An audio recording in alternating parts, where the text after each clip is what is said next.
This is SSPTV News, brought to you by Samsung Productions and the Hazleton Standard Speaker. We talk with longtime radio host Sue Henry about her departure from WILK and the national award she received for helping students at King's College. Good evening and thank you for joining us at SSPTV News. I'm Ken Kara and this show is broadcast in stunning HD on Service Electric Cablevision Channel 513 and in SD on Channel 13. And to stream us on your TV with Google Chromecast or Apple TV, download the free Samsung Productions app. Now your headlines from SSPTV and the Hazleton Standard Speaker. Today is June 6th, the 74th anniversary of D-Day, the largest seaborne invasion in history. On this day in 1944, a man from our area was among those on the beaches of Normandy when Allied forces invaded northern France in what was the turning point of World War II. Norman Schutrumf, a Tamaqua native who now lives in Drums, talked about that day with our media partner, the Standard Speaker, and you can read his story in today's Standard Speaker or at standardspeaker.com. Commencement means a new beginning, a fresh start. And that was certainly the case last night for members of the 8th grade class at Holy Family Academy in Hazleton. A graduation ceremony was held in St. Cyril and Methodius Church in Hazleton. The evening marked the end of middle school for these students. It also marked the end of a long, successful career in education for Principal Donald Basic, who recently announced that he's retiring after this school year. See a group of 8th graders leaving, going on to new adventures in their education career and in their lives is a happy time, but for me it's kind of a sad time because it'll be the last time I'll be saying goodbye to a group of kids, and especially a great group of kids like we have here. I'm finishing my 41st year in education, in both public and private education, which is a long time, and I've seen a lot of changes over those 41 years. But I think it's now time to let some of the younger people with some newer ideas kind of come in and take over. I'll miss the relationships that I built with the families here at Holy Family, especially with the kids. My wife and I were never blessed with children of our own, so whenever I got that question about do you have kids, I'd answer, in the last couple of years, yeah, I've had 200 kids every day. Among the members of the class, SSPTV's Isabella Lasant and Alyssa Mazurkevich. Congratulations and good luck to the students and to Mr. Basic on his retirement. Bella Lasant fired me once, but we're cool now. It was an evening of pomp and circumstance at the Tamaqua High School Sports Stadium. Tamaqua Area High School celebrated its 128th graduation by sending off 163 graduating seniors with their diplomas. Valedictorian Aaron Wargula addressed his fellow classmates, telling them to move forward and make a name for themselves. As he spoke, one chair was left empty with a cap and gown resting on top. Michaela Law, who passed away in February, was given an honorary diploma that was walked across stage by her mother. Another graduation was held last night for North Schuylkill High School. There are no limits you can't accomplish, stated Brooke Anilowski, and North Schuylkill's valedictorian, as she addressed the 126 graduates sitting in front of her. The ceremony was held at Spartan Stadium. The commencement was held in honor of a fellow classmate, Nigel Richards, who passed away in 2015. Good luck and congratulations to these graduates as they move forward with their lives. Paving got officially underway today at the Laurel Mall. This major paving project is starting at the front entrance of the mall. That means motorists should use the back entrance until the front is completed on Route 93 there. Mall property manager Rocco Aruzzo says that the front entrance will be complete first, and then the rest of the paving will continue until the entire mall property is completed. Tonight we hear from a very familiar voice, a voice that has been on local radio for 16 years until recently. Lisa Sugart sat down with the one and only Sue Henry. Hello, is this thing on? There's also a camera to worry about. That too. Wow. Sue Henry with her, 16 years of radio experience and TV experience as well. We thought it would be cute to open up this little segment that way. We are so thrilled to have you here. I am such a big fan, always have been a big fan. We had a common colleague that kind of brought us together, the late great L.A. Tyrone. You knew him since college and everything. I worked with him in radio and television, so we know each other, and you are just a fun person, and I miss you on the radio. Lisa, it's so nice of you to have me over to your place with the television camera and the microphones because, you know, I haven't been able to talk to anybody except my cats for the last couple of weeks, and they're really sick of my act, so thanks for having me over. Anything we could do to make you feel more comfortable. It was an unexpected exodus from WYLK, and I know your viewers miss you. We all miss you. So you never really got the chance to say anything to your audience. So we thought we'd give you the opportunity to say it here. Oh, so nice. What would you want to say to the people who love you and worship you and wish you were back on the airwaves? I don't know if what Lisa said is all true, but I will say to anybody that listened over all these years, if you agreed or disagreed, it was great of you to have that commitment for me every day from 9 until noon. We had a blast.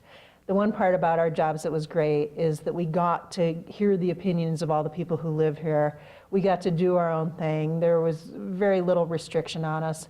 And when you're in radio, I think you do bond with people in a very unique way. So thank you all for listening. Thank you for your concern. I'm okay. Everything's okay. Don't worry. The cats are taking good care of me. It's all good. And you know, I do miss the conversations daily, but you know, stay tuned, as we say in the business. Who knows what's coming down the road, right? Well, we're keeping our fingers crossed, and we know you're still very busy because you have another life besides radio, very involved with Kings, and also the fact that you told me you won a national award for faculty. So tell us about that. Thank you for letting me plug this award. In March of this year, I won the Jeff Tellis Award from the Intercollegiate Broadcasting System. It's a national award for the best radio station advisor in the country. Wow. It was the first time that I was entered. My students entered me, and I won. I didn't think I would win, but I did, and I was very gratified by that because college radio has always been a huge part of my life. I still have that. I'm still at King's. I still manage WRKC, the college radio station there. We have a radio reading service. It's a volunteer service that is each day for the blind and visually impaired, the radio home visitor. It's 43 years old. It's the oldest radio reading service in the country. So I am behind a microphone per se, but it's a volunteer microphone, and I relish that opportunity. I've been doing it for 5 years. Wow, that's fabulous. That's great. So you're very busy. I know we've had interns come through here who have had you at King's College. They tell us how much they love you and they learn so much from you. So your love of radio, I think, is, you know, being passed on to generation. All these kids are developing the love of radio that Sue Henry has. So you're enjoying yourself, you're relaxing, you're having a good time, but we haven't heard the last of you, right? Boy, I hope not. This is a very big mouth that I wear, so I don't think so. I don't think so at all. All right, you're going to come back and tell us when you have found your new niche and whatever else you're doing. We'll be glad to tell the world for you. 10-4, good buddy. All right. So as we end this, you want to make sure it's still on?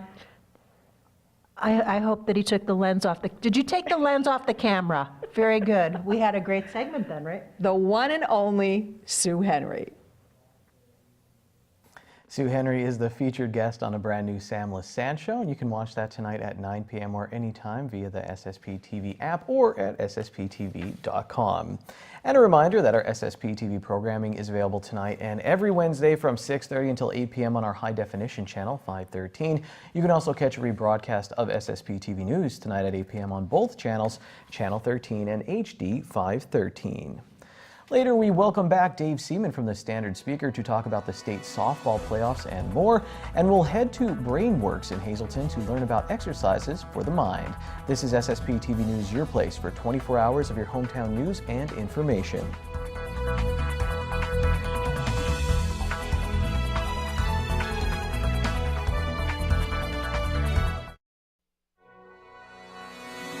This is SSPTV News, brought to you by Samsung Productions and the Hazleton Standard Speaker. A brand new segment here on SSPTV News. How about exercising your brain? That's a new one, and it's relatively new to this area. I'm with Angela Terse. She is the owner of BrainWorks, and we're inside Elevate, this beautiful renovated building in Hazleton. So thank you so much for having us in. And I know I recently came in for one of your sessions, but first of all, tell us about How are we exercising the brain? What is this actually called? So welcome to BrainWorks, and they did a great job renovating this building, and I'm very glad to be here. So neurofeedback is what I do, and it is brain waves read by an EEG machine that creates a signal to produce self-regulation in the brain. Now, for those at home who might think, okay, is this for me? Who is a candidate for this? So anyone between the ages of 3 and 99 is a candidate for neurofeedback. Specifically, we train conditions or symptoms. You don't necessarily have to have a diagnosis, but if you're suffering from anxiety, depression, ADHD, anything on the autistic spectrum, migraines, fibromyalgia, the list goes on and on. There are a lot of things. We're going to meet a patient later on when we do these segments each and every week, but how does it actually work? What are you looking for? What do you do on the head? So symptoms are correlated through research. It's found that symptoms are correlated through brain waves, and certain brain waves affect symptoms and behavior. So through research, we'll make this a little simple because this is a tough concept to understand. So we'll take an ADHD patient, attention deficit, and whether it be a child or an adult, they usually suffer from attention. So we work on alpha and theta waves. We try to inhibit alpha because that tends to make the client feel like they can pay attention, and usually you see a difference in behavior. All right. So there's a lot to talk about. We can actually do a half-an-hour show on this. When we come back next week here in SSPTV News, we're going to find out. Some people think this is a hoax. Well, we're going to talk about that. We're going to talk about Angela's qualifications, and we're actually going to show you the machine. Time now for weather on SSPTV News. Feeling like the fall out there. Let's see if the trend will continue. Here's our forecast now from the National Weather Service.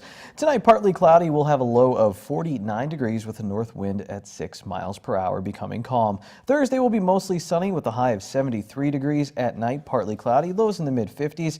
We're in the upper 70s on Friday with mostly sunny skies. At night, we do have a chance of showers, 40% chance of precipitation, low of 58 degrees. Expect a shower on Saturday or two, 60% chance of precipitation, highs in the mid-70s. At night, 60% chance of showers, mostly cloudy, low of 57. Same chance of showers on Sunday, mainly before 9 a.m., high of 73, down to 40% chance of showers at night before 9 p.m., partly cloudy, low of 53 degrees.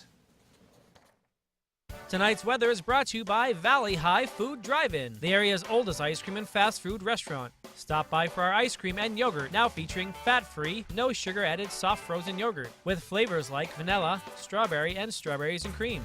We also have burgers, hot dogs, fries, and much more. For daily hours, call 570-455-5362. That's Valley High, Route 93 in West Hazleton, and like us on Facebook. Are you looking for somewhere to keep kids occupied this summer? Well, look no further than the Hazleton YWCA's summer camp program. So unfortunately, when school gets out, there are still parents who have to work, but the kids are always looking for something to do. So we have a summer camp program here at the Hazleton YWCA that is for children who have completed kindergarten through 6th grade. It starts as early as 7 a.m. and goes as late as 5:30 p.m. And it's a program where the kids have access to a lot of rooms, as we say, or areas here at RY, because we have a gymnasium, we have swimming pools, we have rooms that have interactive gaming equipment and a rock climbing wall, along with a lot of outdoor activities, field trips, guest speakers, and it's something for the kids to have fun while they're not being in school. So field trips are usually planned once a week, and we try to take them to, we go to community park. Obviously they like to go bowling, they like to go miniature golfing, movies, and we also try to take them to areas in the city that can accommodate the children. So the library, our local parks, playgrounds, any place where they could be where they're being active. So registration is done here at the Hazleton Y. There is a registration fee, and the child does need to be a member. When they come in, if I am here, I will meet with them, set the weeks that they can come. So we have options so that parents, if they don't need it for 5 days a week, maybe they only need it for 3 days, we could accommodate them only coming 3 days. The camp does run for 9 weeks in the summer, starting on June 18th. And sometimes parents don't need it for all those 9 weeks. They might need it for 3 of those weeks because they have other vacations planned or other family members who are able to take care of their children while they are working. Check out your midday winning lottery numbers while I get ready for an exciting Dave Day.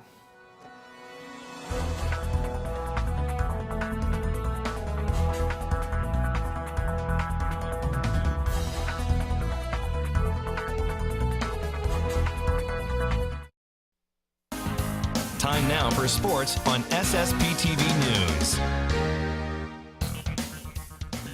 Look who's here. It's Dave Seaman, Standard Speaker Sports Editor. Very busy this week covering Joe Madden one day, Dave. Same day you had the Hazelton Area High School softball team, and it's going to be a busy Dave Day as well because we have a lot to get to. And I want to start with the Hazelton Area High School softball team. In your article, Dave, they end up winning, by the way, 4-2 over Garnett Valley in the first round of the state playoffs. But in your article, you start out talking about Erica Book, how she wasn't happy with her performance in the District's 2-4 sub-regional championship game, wanted to make amends for that. You said she's always upbeat, though, always happy, and she definitely did a great job in the first round of the state playoffs. There's no doubt about it. She took a one-hitter into the 7th inning and allowed only that one base runner, until Garnet Valley rallied in the 7th inning, and she was on her game. Like, she's not an overpowering pitcher, first one to admit that, and she puts the ball over the plate, let the opposing team make contact, and relies on her defense. And her defense is generally very good. Didn't have a good game against Williamsport, so that kind of got Erica in a little bit of trouble.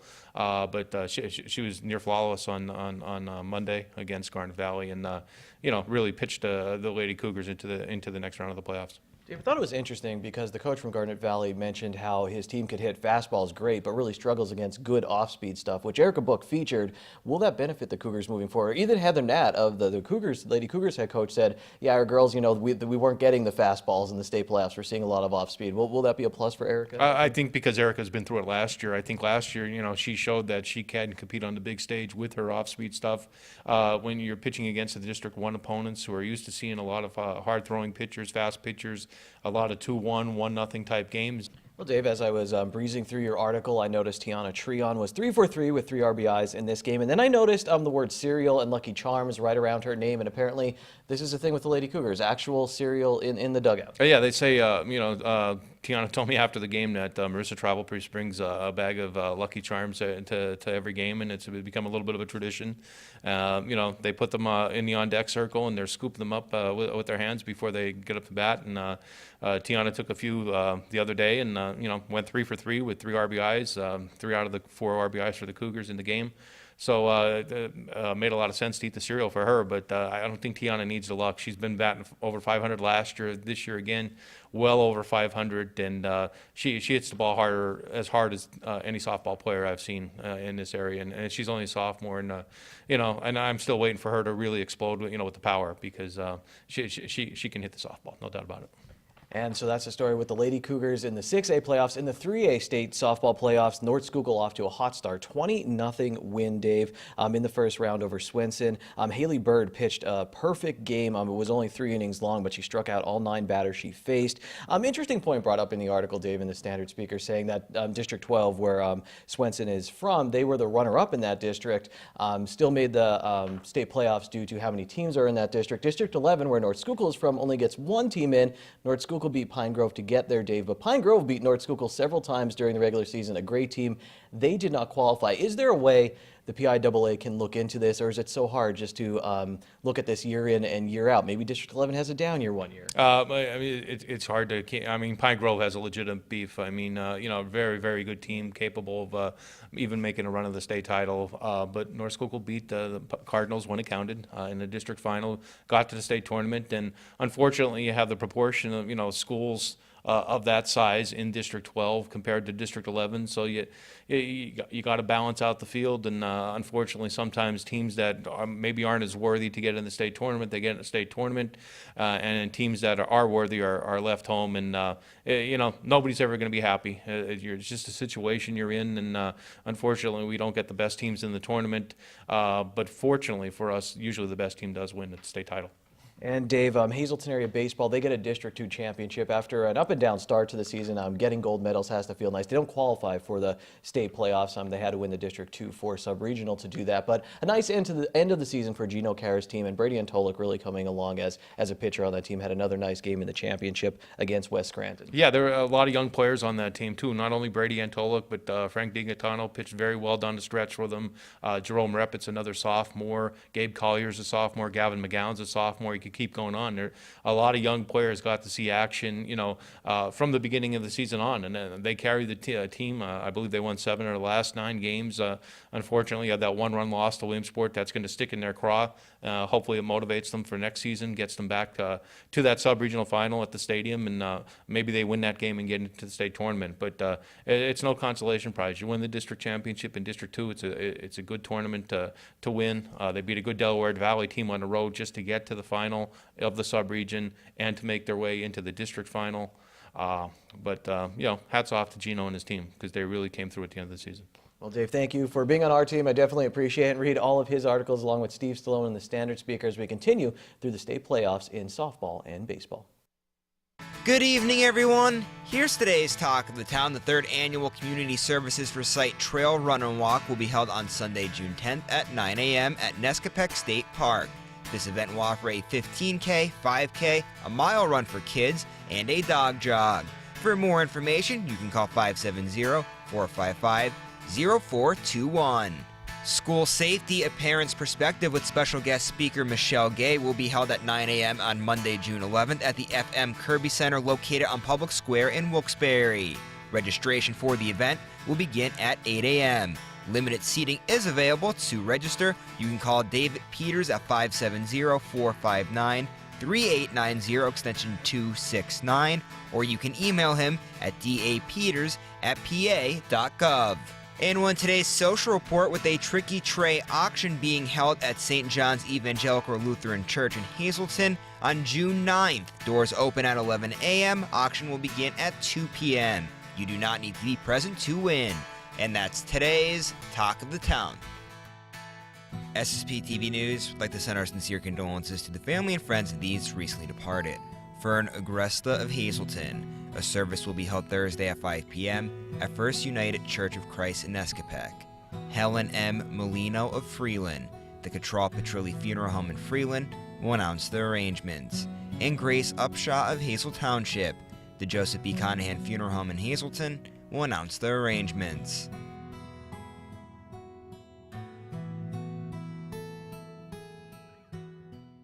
Attention pay-per-view subscribers! If you see your name now on SSPTV News, you can call in and win a free movie from Service Electric Cablevision. Today's winner is Deb Carr of Hazel Township. Call now and leave a message at 570-455-7267 extension 104 for your free movie. Weatherly Mayor Tom Connors is back on the program tomorrow. You should get text alerts whenever he's on. He's always a good time. He's talking about the Weatherly Hill Climb. He'll be driving in it, the spring edition, again this weekend. We'll preview that event. There's also a lot going on at the Laurel Mall. We have some previews coming up, including a superhero show. I can't wait to find out what that's all about. That's it for tonight, though. Have a safe and fun night. Take it easy, everyone. Watch us online anytime at ssptv.com and follow us on Facebook and Twitter.